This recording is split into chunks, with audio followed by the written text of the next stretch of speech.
friends, learning and teaching la irukka next important questions பத்தி discuss பண்ணலாம். Explain the challenges in teaching in a diverse classroom. So diverse classroom ன்றது என்ன represent பண்றாங்க பாத்தீங்கன்னா number of ability students வந்து ஒரு classroomல இருப்பாங்க. Like வந்து learning abilities difference ஆகும். Sometimes வந்து psychological wise difference இருப்பாங்க. சில students வந்து பாத்தீங்கன்னா ஸ்போர்ட்ஸ்ல ரொம்ப இன்ட்ரெஸ்ட் காட்டுவாங்க. இந்த மாதிரி different abilities இருக்கிற ஒரு ஸ்டூடெண்ட்ட எப்படி வந்து நம்ம collaborate பண்ணி classes எடுக்கிறோம். அதுதான் வந்து diverse classroom அப்படின்னு சொல்றாங்க. கண்டிப்பா ஒவ்வொரு ஸ்டூடெண்ட்ஸ்மே பேக்ரவுண்ட் சேஞ்ச் ஆகும், கல்ச்சர் சேஞ்ச் ஆகும், அவங்களோட ட்ரெடிஷன் சேஞ்ச் ஆகும், அவங்களோட பிஹேவியர் சேஞ்சஸ் ஆகும். ஸோ ஒவ்வொரு ஸ்டூடெண்ட்ஸுமே எப்படி அந்த கரிக்குலமாக ஒர்க் அவுட் பண்ணுறோம் அப்படின்ட்டு தான் வந்து exact meaning of diverse classroom. So அதில் ஆன்சர் எப்படி ப்ரெசென்டபுளாக எழுதணும்னு பார்த்தீங்கன்னா ஆஸ்யூஷுவல் சினாப்சிஸ் எழுதிடணும். சினாப்சிஸ் பொறுத்த வரைக்கும் மீனிங் அண்ட் டெஃபினிஷன்ஸ் எழுதிடணும். அது போக டைவர்ஸ் கிளாஸ் ரூமில் எப்படி டீச் பண்ணுறோம், எந்த அளவுக்கு ப்ரெசென்ட் பண்ணணும், ஸ்ட்ராட்டஜிஸ் அண்ட் டெக்னிக்ஸ் எல்லாமே எப்படி ஃபாலோ பண்ணணும், அந்த டீச்சிங் எப்படி எஃபெக்டிவாக கொண்டு போகணும், ஃபைனலாக இன்ட்ரொடக்ஷன் அண்ட் கன்க்ளூஷன் இதெல்லாம் ஃப்ரேம் பண்ணி தான் இந்த ஆன்சர்ஸ் எழுதுகிற மாதிரி இருக்கும். ஸோ ஃபர்ஸ்ட் திங் இன்ட்ரொடக்ஷன் அப்படின்னு எடுத்துட்டிங்கன்னா டைவர்ஸ் கிளாஸ் ரூம் பொறுத்த வரைக்கும் ஒவ்வொரு டீச்சருமே வந்து ஹேண்டில் பண்ணுற ரொம்ப டிஃபிகல்ட்டான வே அப்படின்னு சொல்லலாம். ஸோ ஒவ்வொரு டீச்சர்ஸும் இந்த அளவுக்கு அது சிக்னிஃபிகண்ட்டாக ரோல் ப்ளே பண்ணுறாங்க அப்படின்றதான் வந்து இதோட introduction part. Next meaning and definitions எடுத்துட்டிங்கன்னா ஒரு டீச்சர் பொறுத்த வரைக்கும் நம்பர் ஆஃப் ஸ்டூடெண்ட்ஸ் இருந்தாலுமே எல்லாருமே ஈக்குவலாக தான் பார்ப்பாங்க. பட் அந்த ஈக்குவலைஸ் ஸ்டூடெண்ட்ஸ்க்குமே வந்து சில டைப் ஆஃப் இண்டிவிஜுவல் டிஃப்ரென்சஸ் இருக்கும். அது எல்லாமே எப்படி நம்ம டேக் ஓவர் பண்ணி எல்லா ஸ்டூடெண்ட்ஸ்க்குமே ஈக்குவலாக நம்ம இந்த கிளாஸ் ரூமில் நம்மளோட கண்டென்ட்டை டெலிவர் பண்ணுறோம் அப்படின்றதான் வந்து meaning and definition of diverse classroom. So diverse class ரூமில் டீச் பண்ணுறப்போ என்னென்ன ப்ராப்ளம்ஸ் அண்ட் என்ன ஸ்ட்ராட்டஜிஸ்லாம் நம்ம ஃபேஸ் பண்ணணும், ஃபாலோ பண்ணணும் அப்படின்ட்டு பார்த்தீங்கன்னா வெரைட்டி ஆஃப் ஸ்டூடெண்ட்ஸ் ஒரு கிளாஸ் ரூமில் இருந்தாலே வெரைட்டி ஆஃப் டிஃபிகல்ட்டிஸ் கண்டிப்பாக ஒவ்வொரு டீச்சர்ஸுமே ஹேண்டில் பண்ணுவாங்க. ஸோ ஹேண்டில் பண்ணுறதுக்கு பெட்டர் வே நம்ம என்விரான்மெண்ட்டை சேஞ்ச் பண்ணிகிட்டே இருக்கணும். சேஞ்ச் பண்ணிட்டு இருந்தால் கண்டிப்பாக எஃபெக்டிவ் டீச்சிங் டைவர்ஸ் லேர்னர்ஸ்க்கு போய் சேரும் அப்படின்னு சொல்லலாம். அது போக டீச்சிங் ஸ்டைல்ஸை நம்ம மாற்றிட்டே இருந்தோம்னா டைவர்ஸ் லேர்னர்ஸ் கிட்ட இருந்து அதிகப்படியான ரெஸ்பான்சஸ் நமக்கு கிடைக்கும் அப்படின்னு சொல்லலாம். ஓப்பன் கிளாஸ் ரூம்ஸ் க்ரியேட் பண்ணணும். ஸோ இப்படி க்ரியேட் பண்ணதுனால ஸ்டூடெண்ட்ஸ்க்கு என்ன ஆகும் பார்த்தீங்கன்னா என்விரான்மெண்டல் எக்ஸ்பீரியன்ஸஸ் ரொம்ப அதிகப்படியாக கிடைக்கும். லைக் ஃபார் எக்ஸாம்பிள் கிளாஸ் ரூம்லேயே உட்கார வச்சு ஒரு ஸ்டூடெண்ட்ஸ்க்கு நம்ம கிளாஸஸ் எடுத்துகிட்டு இருந்தோம்னா அவங்களுக்கு போர் அடிச்சிடும். அவங்களுக்கு நம்ம என்ன டெலிவர் பண்ணுறோம் அப்படின்ற ஒரு விஷயமே கடைசியில் புரியாமல் போயிடும். இன்ஸ்டெட் ஆஃப் தட் நம்ம வந்து லைப்ரரி கூட்டிகிட்டு போய் புக்ஸ் ரீட் பண்ணி நம்ம எக்ஸ்பிளைன் பண்ணலாம். ஏன்னா லெபார்ட்டரி கூட்டிகிட்டு போய் நம்ம ப்ராக்டிக்கலாக சொல்லிக் கொடுக்கலாம். சம்டைம்ஸ் வந்து எக்ஸிபிஷன்ஸ்லாம் கூட்டிகிட்டு போய் கிளாஸஸ் ரன் பண்ணலாம். ஸோ இந்த மாதிரி நம்ம கிளாஸஸ் சொல்லிக் கொடுத்தோம்னா அவங்களுக்கு ஓப்பன் கிளாஸ் ரூம் மூலமா அந்த எக்ஸ்பீரியன்ஸஸ் ரொம்ப அதிகமாக எல்லா ஸ்டூடெண்ட்ஸுமே போய் சேரும் அப்படின்னு சொல்லியிருக்காங்க. ஸோ லேர்னிங் ஸ்டைல்ஸ் கண்டிப்பாக ஒவ்வொரு டீச்சர்ஸுமே வந்து மாற்றிட்டே இருக்கணும் ஒவ்வொரு கிளாஸ் ரூம்லையும் அப்படின்னு சொல்லியிருக்காங்க.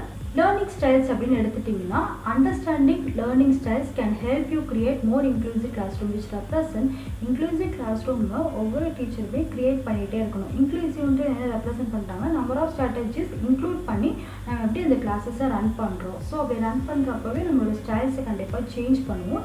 சேஞ்ச் பண்ணுறது தான் வந்து லேர்னிங் ஸ்டைல்ஸ் அப்படின்னு சொல்கிறாங்க. ஸோ இது ஒவ்வொரு டீச்சருமே அண்டர்ஸ்டாண்ட் பண்ணி கண்டிப்பாக ஒவ்வொரு டைவர்ஸ் கிளாஸ் ரூமே கிரியேட் பண்ணால் மட்டும்தான் ஸ்டூடெண்ட்ஸோட எக்ஸ்பீரியன்ஸஸ் க்ரோத் வந்து அதிகமாகும். அது போக காக்னிட்டிவ் டெவலப்மெண்ட்டும் இன்க்ரீஸ் ஆகும் அப்படின்னு சொல்லியிருக்காங்க. ஸோ ஒரு டீச்சர் வந்து டைவர்ஸ் கிளாஸ் ரூமில் எந்த அளவுக்கு ப்ரெசென்டபுளாக கிளாஸஸ் ரன் பண்ண முடியும் அப்படின்னு பார்த்தீங்கன்னா சில்ட்ரன்ஸ் அண்ட் தென் அடோலசன்ஸ்க்கு சேம் எஜுகேஷன்ஸ் கொண்டு போய் சேர்க்க முடியாது. இப்போ ஒரு டீச்சர் வந்து பார்த்தீங்கன்னா 6th ஸ்டாண்டர்ட் கிளாஸ்லேயும் மேத்தமெட்டிக்ஸ் எடுக்கிறாங்க, at the same time 12th standard கிளாஸ்லேயும் மேத்தமெட்டிக்ஸ் எடுக்கிறாங்கன்னா ஒரே ஸ்டைலில் நம்மளால் ஃபாலோ பண்ண முடியாது. 6th ஸ்டாண்டர்ட் ஸ்டூடெண்ட்ஸ்க்கு என்ன எபிலிட்டி இருக்கோ அதுக்கேற்ற மாதிரி தான் அந்த கிளாஸஸ் ரன் பண்ணுவாங்க. 12th ஸ்டாண்டர்டுக்கு வந்துட்டு அவங்களுக்கு எப்படி வந்து சொன்னால் புரியும் அப்படின்றது பார்த்து தான் வந்து கிளாஸஸ் ரன் பண்ணுவாங்க. ஸோ இந்த மாதிரி வந்து மெனி கேசஸில் நம்ம சேஞ்ச் பண்ணிகிட்டே இருந்தால் மட்டும்தான் அவங்களோட காக்னிட்டிவ்க்கு ஏற்ற மாதிரி நம்மளோட கண்டென்ட்டை டெலிவர் பண்ண முடியும் அப்படின்னு சொல்லியிருக்காங்க. ஸோ கண்டிப்பாக வந்து ஒவ்வொரு டீச்சருமே வந்து காம்ப்ரஹென்சிவ் டீச்சர் எஜுகேஷனை கண்டிப்பாக இன்க்ரீஸ் பண்ணிகிட்டே இருக்கணும். விச் ரெப்ரசன்ட் நியூ டீச்சர்ஸ் வந்து மாற்றிட்டே இருக்கணும் அப்படின்னு சொல்லியிருக்காங்க. அதாவது பார்த்திங்கன்னா ஒவ்வொரு நாளும் நம்ம டீச்சராக இருந்தாலும் நியூ டீச்சர் தான். விச் ரெப்ரசன்ட் நம்ம வந்து சீனியர் ஜூனியர்ஸ்லாம் பார்க்காம எல்லாருமே வந்து ஒவ்வொரு கிளாஸஸ் எடுக்கிறப்போ நியூவாக தான் அந்த கண்டென்ட்டை டெலிவர் பண்ணணும். ஸோ ஒரு நியூ டீச்சருக்கான எக்ஸ்பீரியன்ஸஸ் தான் அதை கொண்டு வரணும் அப்படின்ட்டு சொல்லியிருக்காங்க. ஸோ நியூ டீச்சராக இருந்தால் மோஸ்ட்லி நம்ம என்ன பண்ணுவோம், புக்ஸை ரெஃபர் பண்ணுவோம், நிறைய பேர்கிட்ட டிஸ்கஸ் பண்ணுவோம், அண்ட் தென் வந்து இந்த கண்டென்ட்டை பற்றி நிறைய அனலைஸ் பண்ணுவோம். இப்படி தான் வந்து ஒரு நியூ டீச்சர் பண்ணுவாங்க. ஸோ ஒவ்வொரு நாளும் எல்லா டீச்சர்ஸுமே ஒரு நியூ டீச்சராக ப்ரிப்பேர் ஆனால் மட்டும்தான் நம்ம வந்து அந்த ஸ்டைல்ஸை சேஞ்ச் பண்ணிகிட்டே இருக்க முடியும். அந்த கிளாஸ் ரூம் ரொம்ப ப்ரெசென்டபுளாக போகும் அப்படின்னு சொல்லியிருக்காங்க. ஸோ ஸோ கண்டிப்பாக டைவர்ஸ் கிளாஸ் ரூமில் இருந்தால் டாலரன்ஸ் அண்ட் தென் அக்செப்டன்ஸ் கண்டிப்பாக ஒவ்வொரு டீச்சர்ஸ்க்கும் இருக்கணும். பிகாஸ் வந்து பார்த்திங்கன்னா எல்லா ஸ்டூடெண்ட்ஸுமே வந்து ஈக்குவலாக இருக்க மாட்டாங்க, டிஃப்ரெண்ட்டாக தான் இருப்பாங்க. ஸோ அவங்க ஸ்டைல்ஸ்க்கு ஏற்ற மாதிரி நம்மளோட ஸ்டைலும் சேஞ்ச் பண்ணிக்கணும். நம்ம கொஞ்சம் பேஷன்ஸாக இருந்தால் மட்டும்தான் அவங்களுக்கு வந்து நம்ம என்ன சொல்ல வரோம் அப்படின்றது ஃபர்ஸ்ட் திங் புரியும் அப்படின்னு சொல்லியிருக்காங்க. ஸோ என்னென்ன டெக்னிக்ஸ்லாம் ஃபாலோ பண்ணால் இந்த டைவர்ஸ் லேர்னர்ஸ்க்கு புரியும் அப்படின்ட்டு பார்த்தீங்கன்னா, சின்ன சின்ன குவிஸ் பசில்ஸ்லாம் வச்சு நம்ம கிளாஸஸ் ரன் பண்ணலாம். ஸோ இந்த மாதிரி கேம்ஸ் வச்சு நம்ம கிளாஸஸ் ரன் பண்ணாலுமே எல்லா கல்ச்சர்ஸ்க்குமே போய் சேரும் அப்படின்னு சொல்லியிருக்காங்க. ஸோ என்னென்ன கேம்ஸ்லாம் மோஸ்ட்லி இருக்கும் பார்த்தீங்கன்னா, பிரெயின் ஸ்டார்மிங், அதாவது வந்து ஒன் வேர்ட் ஆன்சர்ஸ் வச்சு நம்ம ஜஸ்ட் அதை சார்ட் அவுட் பண்ண சொல்லலாம். இல்லைனா வந்து வித்தவுட் எனி வேர்ட்ஸ் நம்ம என்ன பண்ணலாம் பார்த்தீங்கன்னா, ப்ளே பண்ணி, அதை வந்து மைம்னு சொல்லுவாங்க, ஸ்கிட் ப்ளே பண்ணுற மாதிரி. ஸோ அந்த மாதிரி ப்ளே பண்ண வச்சு பசங்களுக்கு வந்து மோஸ்ட்லி நம்ம கிளாஸஸ் ரன் பண்ணலாம். இது வந்து யார் மோஸ்ட்லி வந்து ஃபாலோ பண்ணுவாங்கன்னா, Tamil department, English department teachers தான் வந்து ஃபாலோ பண்ணுவாங்க. அவங்கக்கிட்ட தான் நிறைய ஸ்டோரிஸ் இருக்கும். ஸோ இந்த மாதிரி மைம் வந்து ஆக்டிங் இன் அவுட் அப்படிலாம் வந்து நம்ம பண்ணோம்னா இன்னும் ரொம்ப அட்ராக்டிவாக அந்த கிளாஸஸ் ரீச் ஆகும் அப்படின்னு சொல்லியிருக்காங்க.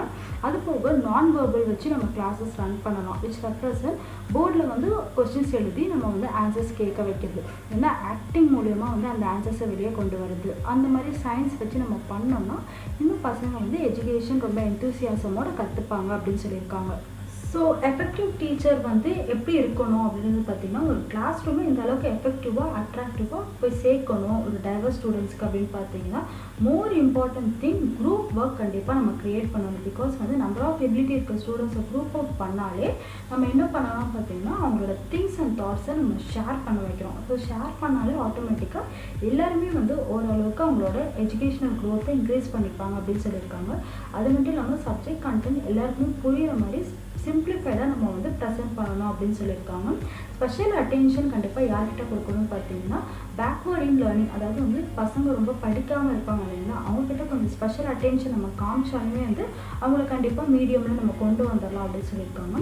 அது போக கிளாஸ் ரூம் டீச்சிங் பொறுத்த வரைக்கும் ஸ்டூடெண்ட் இன்ட்ராக்ஷன்ஸ் கண்டிப்பாக இருக்கணும். தட் இஸ் ஒன்லி கம்யூனிகேஷன்ஸ் இல்லாமல் ஸ்டூடெண்ட்டோட கருத்து என்ன அப்படின்ற விஷயம் நம்ம கேட்கணும். அது போக அவங்கக்கிட்ட அடிக்கடி நம்ம கொஸ்டின்ஸ் இருந்தாலும் ஆன்சர்ஸ் கேட்டுகிட்டே இருந்தால் மட்டும்தான் அவங்கக்கிட்ட இருந்து நம்ம ரெஸ்பான்ஸ் வரும். ரெஸ்பான்ஸ் வந்தாலே ஆட்டோமேட்டிக்காக அவங்களுக்கு அந்த கண்டென்ட் புரிஞ்சிருச்சு அப்படின்ற மீனிங் மோட்டிவேட் பண்ணிகிட்டே இருக்கணும் ஒவ்வொரு ஸ்டூடெண்ட்ஸும். அது மட்டும் இல்லாமல் லைஃப் ஸ்டைலுக்கு ஏற்ற மாதிரியான ப்ராக்டிக்கல் செக்ஷன்ஸ் நம்ம ஃபாலோ பண்ணிகிட்டே இருந்தாலே லேர்னிங் கண்டிப்பாக வந்து என்கேஜ்மெண்ட்டோட அவங்க கற்றுப்பாங்க அப்படின்னு சொல்லியிருக்காங்க. கண்டிப்பாக வந்து ஒவ்வொரு இண்டிவிஜுவலையும் டேக் கேர் பண்ணணும் ஒரு டீச்சர் அப்படின்னு சொல்லியிருக்காங்க. பிகாஸ் பார்த்தீங்கன்னா இப்போ 30 ஸ்டூடெண்ட்ஸ் நம்ம கீழே இருக்காங்க, 30 ஸ்டூடெண்ட்ஸ்மே வந்து இண்டிவிஜுவல் அட்டென்ஷன்ஸ் நம்ம கொடுத்துட்டே இருக்கணும்.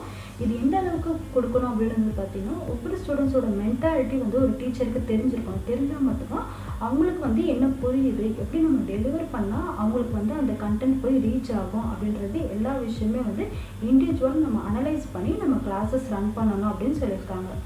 ஸோ கன்க்ளூஷன் பார்ட்டாக என்ன சொல்லியிருக்காங்க பார்த்தீங்கன்னா, மல்டி கல்ச்சுரல் எஜுகேஷன் கண்டிப்பாக ஒவ்வொரு டீச்சர்ஸுமே வந்து கெயின் பண்ணிக்கணும்.